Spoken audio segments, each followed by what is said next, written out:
Luciano Lousada, estudante do terceiro período do curso de Pedagogia. Sou um homem branco, calvo, de barba. Hoje nós vamos falar sobre a ludicidade e atividades lúdicas, uma abordagem a partir da experiência interna, de Cipriano Carlos Lucchesi. A maioria dos estudos sobre ludicidade costuma focar em sua função externa e aplicada, abordando seu papel no desenvolvimento humano, na educação, na terapia, no lazer ou em análises sociológicas e históricas.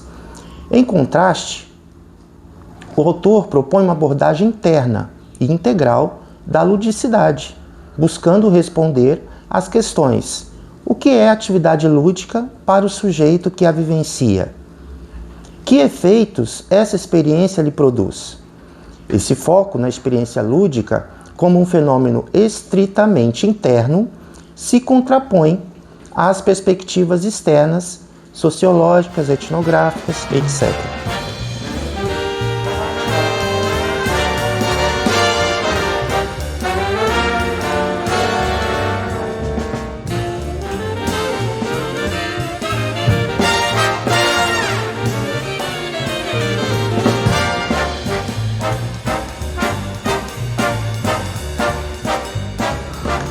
Responder essa pergunta: o que é ludicidade? A compreensão específica definida pelo autor define a ludicidade como atividade que propicia a plenitude da experiência, diferente da ideia comum de que a atividade lúdica é sinônimo de diversão. O que realmente a caracteriza é o estado de inteireza e atenção plena que ela possibilita a quem vivencia.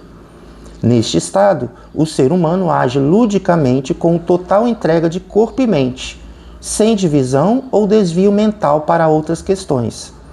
Quando há divisão ou crítica, a experiência deixa de ser plena e, portanto, não é verdadeiramente lúdica. Exemplos como a dança demonstram que a verdadeira atividade lúdica exige a imersão completa, conduzindo a um estado de consciência unificado.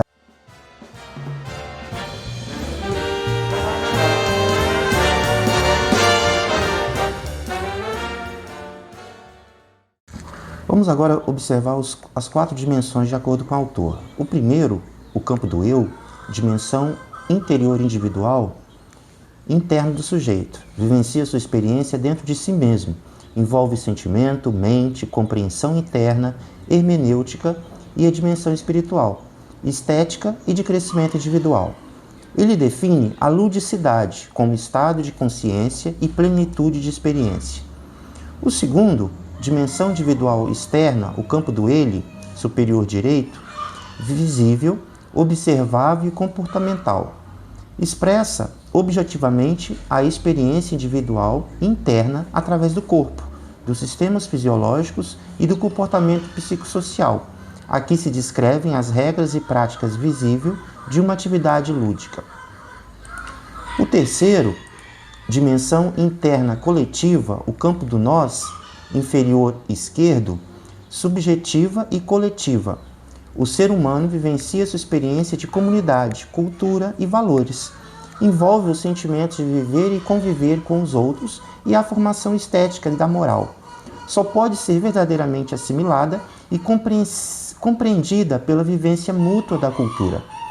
O último, dimensão coletiva externa, o campo do ele, inferior direito, é objetiva, sistêmica e de relações interobjetivas, observáveis. Constitui as relações sistêmicas que formam a vida, as redes que determinam dialeticamente o modo de ser e viver.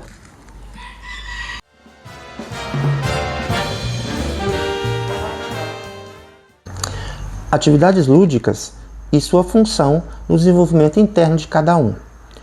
São 3 possibilidades de uso das atividades lúdicas na vida humana, baseadas em abordagens específicas: psicanalítica, piagetiana e biosistêmica. Atividades lúdicas são estudadas sob diversas ópticas: sócio-histórica, sociológica, folclórica, psicológica, entre outras.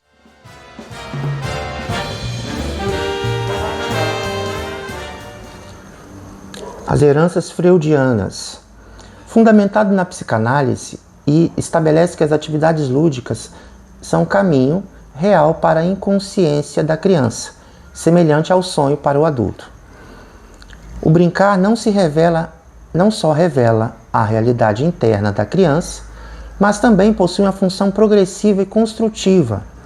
Ao imitar os adultos ou encenar experiências passadas, a criança está ativamente tentando compreender e dominar sua realidade, fortalecer sua identidade e fazer a transição do princípio do prazer para o princípio da realidade. A prática lúdica também permite que a criança expresse e libere conteúdos reprimidos, buscando a restauração de um estado de vida saudável. O autor estende essa visão aos adultos, observando que as atividades lúdicas também servem como caminho para o inconsciente, para a criatividade e para a construção de uma individualidade mais saudável e menos bloqueada pela fixação do passado.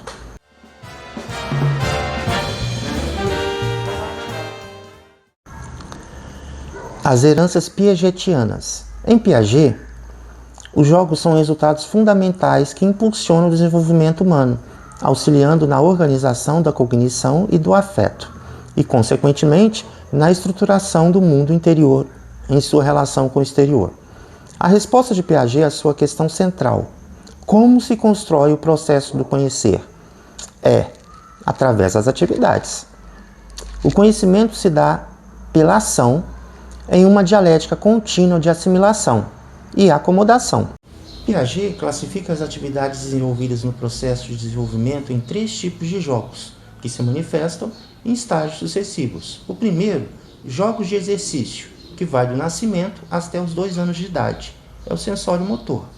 Predomina a acomodação, são atividades funcionais e reflexas. Mexer braços, rolar, agarrar, imitar, pelas quais a criança toma posse de si mesma e do mundo. O segundo, jogos simbólicos, vai dos 2 aos 6 anos, pré-operatório. Predomina a assimilação. São os jogos de faz de conta, fantasia, onde a criança distorce a realidade para satisfazer seus desejos e esquemas internos. Exemplo, um lápis vira um avião. E o último, jogos de regras, a partir dos 6, 7 anos, a fase operatória, concreto formal. Predominam a aproximação e a posse da realidade. As crianças e adultos se defrontam com regras definidas. Exemplo, jogos de casinha, esportes, desenvolvendo o entendimento de raciocínio abstrato e formais. A sequência dos jogos é hierárquica, de modo que o domínio das habilidades menos complexas serve de base para as mais complexas, garantindo que o desenvolvimento siga a ordem correta. Enquanto a psicanálise de Freud foca na reconstrução da experiência emocional através do brincar, Piaget foca na construção dos conhecimentos da afetividade, vendo os jogos como instrumentos de autodesenvolvimento que ampliam as capacidades internas. Ambos, porém, reconhecem a importância das atividades lúdicas como recursos valiosos para a formação e o crescimento saudável dos indivíduos em todas as suas fases de vida. A sequência dos jogos é hierárquica, de modo que o domínio das habilidades menos complexas serve de base para as mais complexas, garantindo que o desenvolvimento siga a ordem correta. Enquanto a psicanálise de Freud foca na reconstrução da experiência emocional através do brincar, Piaget foca na construção dos conhecimentos da afetividade, vendo os jogos como instrumentos de autodesenvolvimento que ampliam as capacidades internas. Ambos, porém, reconhecem a importância das atividades lúdicas como recursos valiosos para a formação e o crescimento saudável dos indivíduos em todas as suas fases de vida.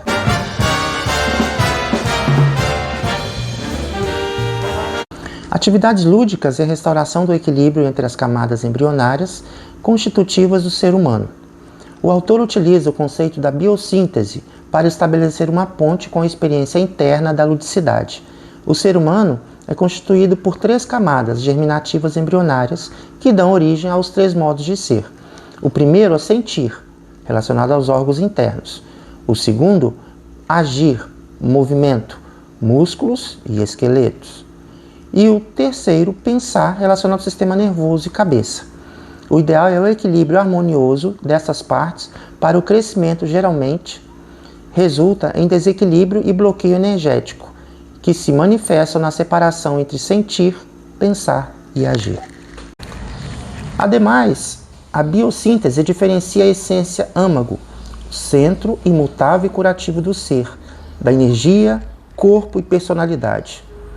As atividades lúdicas trabalham na ordenação ou reordenação do campo de energia externa, criando suporte funcional que permitem, mesmo que em momentos fugazes, o contato curativo com a essência.